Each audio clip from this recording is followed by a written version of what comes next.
नमस्कार, मैं हूँ अर्चना त्यागी आपके साथ हिंदी लेखक परिवार के मंच पर और आज प्रस्तुत कर रही हूँ जोधपुर निवासी राजस्थान के वरिष्ठ साहित्यकार श्री हरि प्रकाश राठी जी की एक कहानी कैकेयी कथा। एक ऐसा चरित्र जिसे केवल आलोचना मिली है, परंतु मर्यादा पुरुषोत्तम राम के चरित्र निर्माण में इस चरित्र का महत्वपूर्ण योगदान रहा है। तो प्रस्तुत करती हूँ श्री हरि प्रकाश राठी जी की यह कहानी कैकेयी कथा। मैं कैकेयी हूँ। मैं कैकेयी अवधपति दशरथ की प्रिय रानी कैकेय नरेश अश्वपति की दुलारी पुत्री एवं रामानुज भरत की माँ हूँ। कवियों चिंतकों ने मेरी भूमिका का इतना अपमान एवं उपहास किया है कि मैं राम कथा की खलनायिका बन गई हूँ।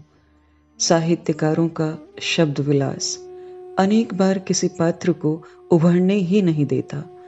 हर लेखक अंततः स्वयं की श्रद्धा एवं आस्था का कैदी बन जाता है। इतना ही नहीं, अनेक बार सत्य भी उनके दृष्टिकोण के कारागार में घुटकर रह जाता है। सदियों मैंने इंतजार किया कि कोई मेरे पात्र का भी सही आकलन करे, लेकिन अंधश्रद्धा एवं पूर्वाग्रहों ने मेरे चरित्र को उभरने नहीं दिया। जगत की रीत ही है कि मरे को सब मारते हैं। इसी कारण आज अपनी व्यथा कथा जगत को सुनाकर सदियों से मेरे हृदय पर पड़े बोझ को हल्का करना चाहती हूँ। मुझे अब भी याद है जब राजा दशरथ मेरे पिता अश्वपति के निमंत्रण पर कैकेय देश पधारे थे। उस दिन मेरे पिता एवं अनेक सभासदों के साथ मैं भी राजद्वार पर उनकी अगवानी के लिए खड़ी थी। इक्ष्वाकु वंश के महान राजाओं, उनके पराक्रम, ओज, दानवीरता एवं सत्यनेम की कथाएं उन दिनों घर घर में सुनने को मिलती थी। लोग इन कथाओं को बड़े चाव से सुनते थे। मैं भी इन कथाओं से बहुत प्रभावित थी। कहते हैं इसी वंश के राजा हरिश्चंद्र ने सत्य की राह पर अपना राज्य, सुख, भार्या एवं पुत्र को तृण की तरह त्याग दिया। राजा शिवी ने शरणागत कबूतर को बचाने के लिए एक बाज को अपने शरीर का मांस काट कर दे दिया। इसी वंश के राजा अलर्क ने एक याचक को अपनी आंखें उपहार में दे दी। मेरा सौभाग्य था कि ऐसे महान वंश के उत्तराधिकारी शूरवीर राजा दशरथ के स्वागत का सौभाग्य मुझे मिला। राजा दशरथ जब अपने सेवकों के साथ राजद्वार पहुंचे तो चहुं ओर कोलाहल मच गया। सभी उनकी एक झलक पाने को आतुर थे। वे जब रथ से उतरे तो उन्हें देखकर मैं ठगी सी रह गई। राजा रूप, शौर्य एवं दर्प की त्रिवेणी थे। रथ से उतरते समय वे ऐसे दृष्टिगत हो रहे थे मानो साक्षात सूर्य पूर्व दिशा से उद्भासित हो रहा है। मेरे पिता आगे बढ़कर उन्हें राजद्वार तक लेकर आए। विप्र समुदाय ने मांगलिक वचन सुनाकर उनका अभिनंदन किया। मेरे पिता ने राजद्वार पर ही अन्य सभासदों के साथ राजा दशरथ से मेरा भी परिचय करवाया। मेरा परिचय जानकर वे अति प्रसन्न थे। अतिथि कक्ष में राजा दशरथ के स्वागत की जिम्मेदारी मुझे सौंपी गई। अर्घ्य, पाद्य, स्वागत संभाषण एवं अल्पाहार के पश्चात उनके कैकेय प्रवास तक मैं उनके समीप रही। मैंने पूरे मनोयोग से उनकी सेवा की एवं उनकी हर सुविधा का ध्यान रखा। मेरे सेवा भाव से राजा इतने प्रसन्न हुए कि उन्होंने उनके साथ आए मंत्री को बुलाकर कहा कि मेरे रूप, गुण एवं सौंदर्य ने उनका मन मोह लिया है। मंत्री ने जब उन्हें बताया कि यह कन्या रूपवती ही नहीं, शस्त्र संचालन एवं सारथ्य विद्या में भी निपुण है, तो राजा अभिभूत हो गए। उन्होंने वहीं उसी मंत्री के हाथों मेरे पिता के पास प्रस्ताव भेजा कि वे मुझसे विवाह करने को इच्छुक हैं। राजा दशरथ के प्रस्ताव ने मेरे पिता को चिंता में डाल दिया। मैं मेरे पिता की आंखों की पुतली थी। वे मेरे पिता ही नहीं, माता भी थे, क्योंकि मेरी माता को तो उन्होंने बचपन में ही ग्रह कलह से कुपित होकर देश निकाला दे दिया था। मैं जब बड़ी हुई तो पुरुष एवं पति की इस क्रूरता एवं हठधर्मिता को पल पल धिक्कारती थी। उनके कोप ने मेरा मातृ स्नेह छीन लिया। मेरे मन मस्तिष्क में इस घटना का इतना गहरा आघात हुआ कि पुरुष वर्ग के प्रति मेरे मन में स्वाभाविक रोष ने जन्म ले लिया। राजा दशरथ के प्रस्ताव पर मेरे भाई, मेरे पिता कई देर तक चिंतन करते रहे। उन दिनों कौशल एक शक्तिशाली राज्य था एवं कैकेय की उनसे मैत्री संधि होने के कारण कैकेय राज्य भी शक्तिशाली राज्यों में माना जाता था। मेरे पिता का असमंजस इस बात को लेकर भी था कि राजा दशरथ के पहले से कौशल्या एवं सुमित्रा दो रानियां हैं। वे दोनों भी गुणी एवं प्रतिभावान हैं।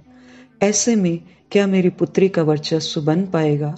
वे दशरथ को ना कहने का साहस भी नहीं जुटा पा रहे थे। इसी उलझन के चलते उन्होंने मुझे अपने कक्ष में बुलाया एवं राजा दशरथ के प्रस्ताव पर सहमति मांगी।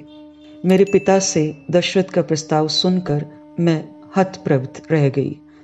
क्या मुझे एक ऐसे राजा से विवाह करना होगा जिसके पहले से दो रानियां हैं? पुरुष की क्रूरता मेरे मन मस्तिष्क में पहले से बैठी थी। इस घटना ने मेरे पूर्वाग्रहों को और दृढ़ कर दिया। मैं पिता के समक्ष चुपचाप खड़ी रही। जब पिता ने मुझे पुनः पूछा तो मैंने इतना ही कहा, पितृवर, अविवाहित कन्या पिता के अधीन होती है। आपकी आज्ञा को शिरोधार्य करने में ही मेरा कल्याण है। इतना कहकर मैं तेजी से चलकर अपने कक्ष में आई एवं तकिए में सर रखकर फूट फूट कर रोने लगी। मेरे मन में एक सुषुप्त विद्रोह ने घर कर लिया कि अवसर मिला तो मैं भी पुरुषों को उनकी क्रूरता का कड़ा दंड दूंगी। मेरे पिता एक कुशल राजनीतिज्ञ थे। दशरथ के प्रस्ताव का उत्तर देते हुए उन्होंने मंत्री को यह कहा कि वे कैकेयी के विवाह पर तभी सहमति देंगे जब दशरथ वचन दें कि कैकेयी का पुत्र अयोध्या का उत्तराधिकारी होगा। राजा ने यह वचन सहज ही दे दिया, क्योंकि पूर्व दोनों रानियों के साथ वर्षों रहने के पश्चात भी उन्हें पुत्र सुख नहीं मिला था। राजा को लगा मुझसे विवाह कर कदाचित उनके पुत्र प्राप्ति का चिर मनोरथ पूरा हो जाए। राजा भवितव्यता से अनजान थे। धूमधाम से विवाह कर मेरे पिता ने मुझे भारी मन से विदा किया। अयोध्या पहुंचने पर कौशल्या एवं सुमित्रा दोनों ने मेरी अगवानी की। दोनों के मृदु व्यवहार से मुझे लगा ही नहीं कि वे मेरी सौतें हैं। दोनों मुझे अपनी छोटी बहन की तरह रखती थीं। मेरे साथ कैकेयी से आई दासी मंथरा भी मेरी हर सुविधा का ध्यान रखती थी। वह मेरी अनुचर ही नहीं, गुप्तचर भी थी एवं मुझे महल एवं नगर दोनों के समाचार समय समय पर देती रहती थी। मंथरा की पीठ पर बचपन से ही कुंवड़ था एवं वह शारीरिक रूप से अशक्त भी थी, तथापि उसके गुणों से प्रभावित होकर मैंने उसे कौशल साथ लाने का निर्णय लिया था। मैं बचपन से जानती थी कि हर नारी की पीठ पर एक कुंवड़ होता है, शारीरिक अथवा मानसिक। मानसिक कुंवड़ को क्रूर पुरुष जन्म देते हैं एवं उसे ढोना हर स्त्री की नियति है। निशक्त जनों, विशेषतः निशक्त नारियों के प्रति मेरे मन में बचपन से ही अनुराग एवं सहानुभूति थी। राजा दशरथ युद्ध कौशल में तो निपुण थे ही, उनका प्रणय कौशल भी मुंह चढ़कर बोलता था। स्त्रियों को रिझाने की कला में वे सिद्धहस्त थे। उनकी प्रेम पारंगतता देखते बनती थी। विशालक्षी, कमल नयने, सुमध्यमे, शुभे, आनंदिते, गर्विते आदि आदि संबोधनों का प्रयोग कर वे मेरा मन मोह लेते थे। मैंने भी उन्हें अपने रूप पाश में यूं बद्ध कर लिया था जैसे कमलिनी भ्रमर को बद्ध कर लेती है। शीघ्र ही मैं उनकी प्रिय, राजमहिषी एवं अयोध्या की सर्वाधिक प्रभावशाली रानी बन गई। यहाँ तक कि राजा नगर के बाहर शिकार पर जाते तो मुझे साथ ले जाते थे। मुझसे घड़ी भर का बिछोह भी उन्हें असहनीय था। राजा दशरथ का शौर्य, पराक्रम एवं शस्त्र लाघव अद्भुत था। उनके बलिष्ठ कंधे, सुपुष्ट भुजाएं, चौड़ी छाती एवं बड़ी बड़ी आंखें देखकर ही अनेक सूरमा कांप जाते थे। धनुष कंधे पर रखकर जब वे रथ पर चढ़ते तो विधर्मियों के दिल दहल जाते थे। देवताओं का राजा इंद्र भी उनके शौर्य एवं साहस का लोहा मानता था। एक बार शंबरासुर नाम के असुर से युद्ध करने के लिए राजा इंद्र ने दशरथ से सहायता मांगी। शंबरासुर एक क्रूर आक्रांता था। देवता उसके साथ अनेक लड़ाइयां लड़कर थक चुके थे।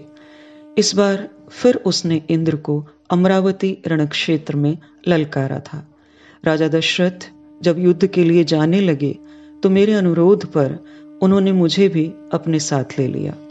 शस्त्र संचालन में मेरी दक्षता एवं मेरे सारथ्य ज्ञान पर उन्हें गर्व था। ओह, उस युद्ध में कैसी मारकाट मची थी। राजा दशरथ ने अपने तीक्ष्ण बाणों के अचूक प्रहार से अनेक असुरों को मार डाला। असुरों के कोलाहल को सुनकर शंबरासुर स्वयं राजा दशरथ के सम्मुख आ गया। उस समय मैं रथ के पिछले भाग में राजा के समीप बैठी थी। युद्ध में शंबरासुर परास्त होने लगा तो उस विधर्मी ने दशरथ के सारथी को मार डाला। सारथी के मरते ही दशरथ चिंतामग्न हो गए। उसी समय मैंने राजा से कहा, कैकेयी के जीवित रहते आपको चिंता करने की आवश्यकता नहीं है। आज आपका सारथ्य मैं करूंगी।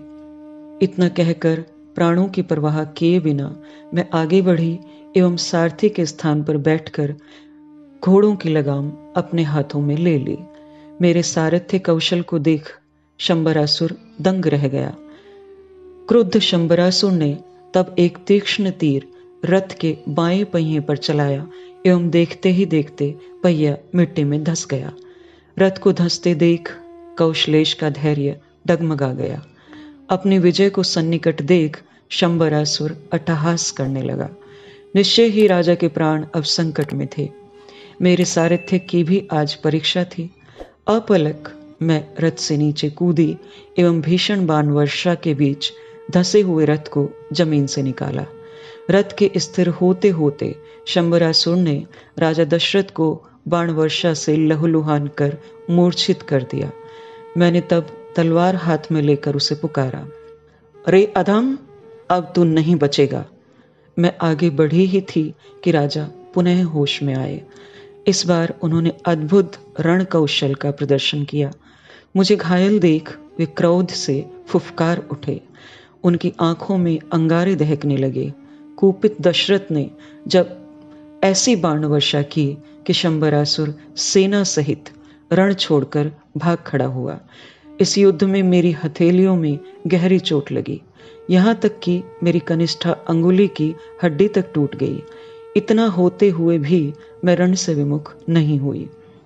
युद्ध में मेरी भूमिका से राजा इतने प्रसन्न हुए कि उन्होंने मुझे 2 वर मांगने को कहा। उस समय उनका तन मन मेरे एहसान से उपकृत था। मैंने राजा को प्रत्युत्तर में यही कहा, राजन, पति सेवा से बढ़कर स्त्री के लिए कोई धर्म नहीं है। मैंने वरदान जैसा कोई काम नहीं किया। आपकी रक्षा करना मेरा धर्म था। एक क्षत्राणी के लिए इससे अधिक गौरव की बात और क्या हो सकती है। मेरा अहोभाग्य कि यह गौरव आपने मुझे दिया। मेरे उत्तर से अभिभूत राजा ने कहा, कैकेयी, तुम्हारे 2 वरदान मेरे पास धरोहर रूप में सुरक्षित हैं। जब उचित लगे मांग लेना।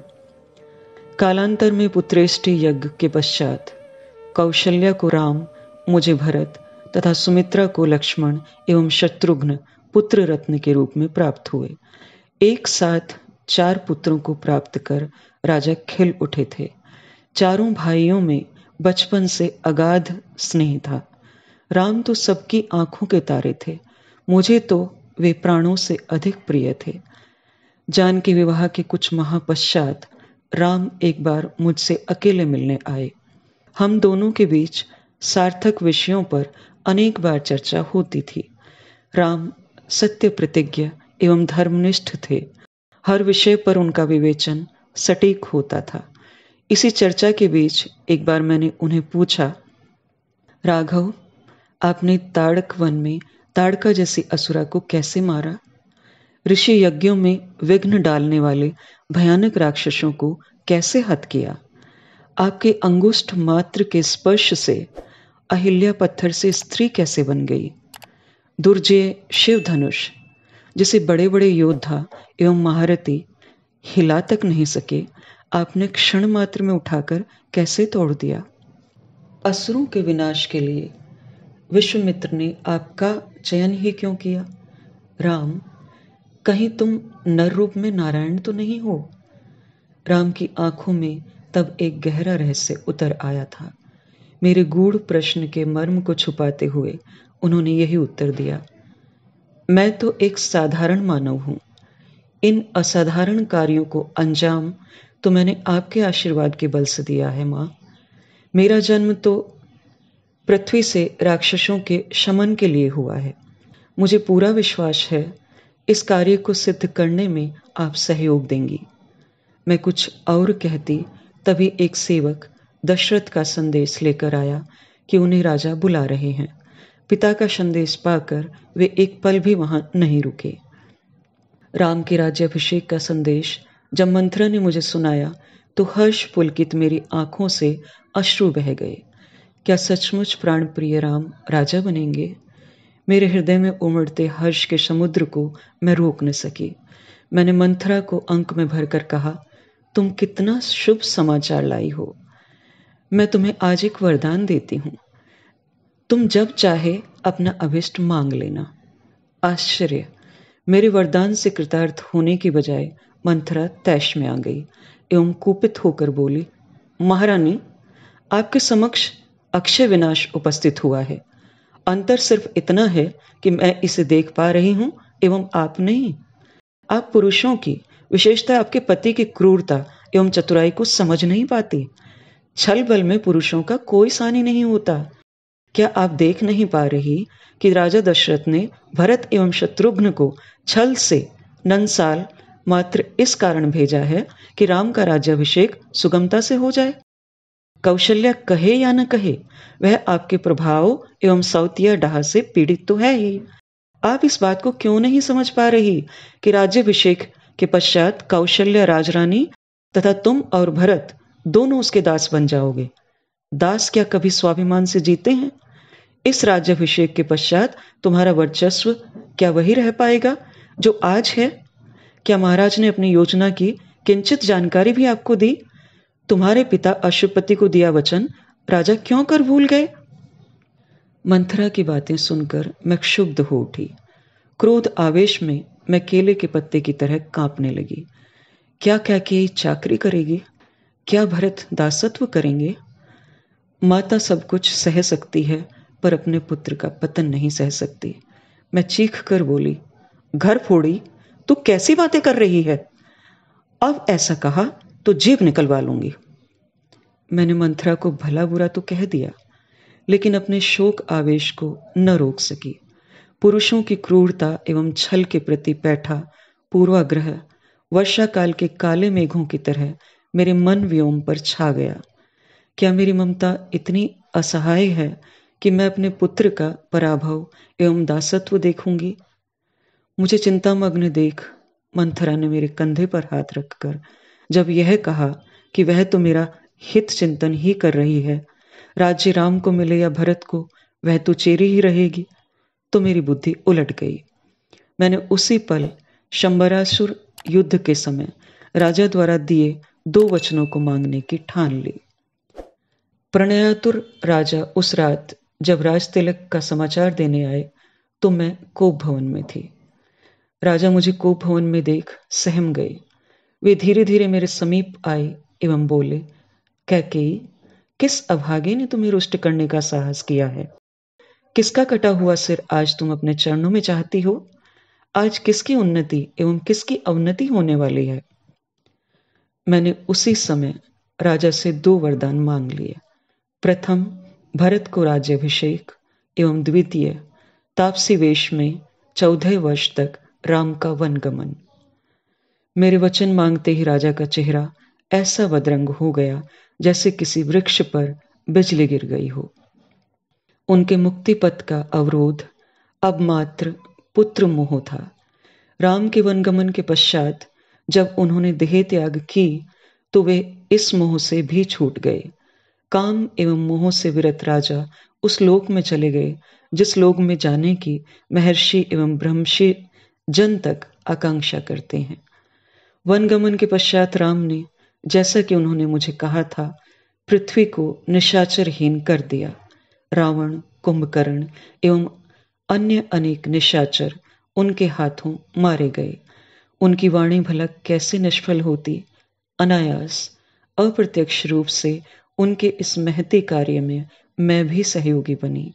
हालांकि यह इतर बात है कि इस कार्य को सिद्ध करने में अपयश एवं उपहास सदैव के लिए मेरे नाम के साथ जुड़ गया। मुझे इसकी परवाह नहीं। तितिक्षु लोक कल्याण के लिए क्या नहीं करते। यह कलंक मेरे अवसान के पश्चात भी मेरे नाम के साथ चिपटा रहा। सदियां बीत गई, किसी ने अपनी पुत्री का नाम कैकेयी नहीं रखा। बहुत कम लोग जानते हैं कि मंथरा की बुद्धि भ्रष्ट करने सरस्वती स्वयं देवों के अनुरोध पर अयोध्या आई थी। देव राक्षसों के वध के लिए राम को निमित्त बनाना चाहते थे। देवों की इस करतूत का मैं एवं मंथरा दोनों शिकार हुई। यह तथ्य भी कुछ लोग ही जानते हैं कि राम काल में मेरी भूमिका से प्रसन्न भगवान विष्णु ने मात्र मुझे ही मोक्ष एवं चिर वैकुंठ दोनों का वरदान दिया था। अपनी कथा व्यथा कहकर मैं कैकेयी आज प्रफुल्लित हूं। अभी आप सुन रहे थे श्री हरि प्रकाश राठी जी की कहानी कैकेयी कथा। मेरी आवाज में अगर यह कहानी आपको पसंद आती है तो लाइक करें, कमेंट करें एवं अन्य साहित्य प्रेमियों के साथ साझा भी अवश्य करें। अब आपसे विदा लेती हूं। फिर मिलते हैं एक नई रचना के साथ बेहतरीन कहानियों के सफर में। धन्यवाद। अगर आपको रचना पसंद आती है तो लाइक्स और कमेंट्स जरूर करें और शेयर कीजिए।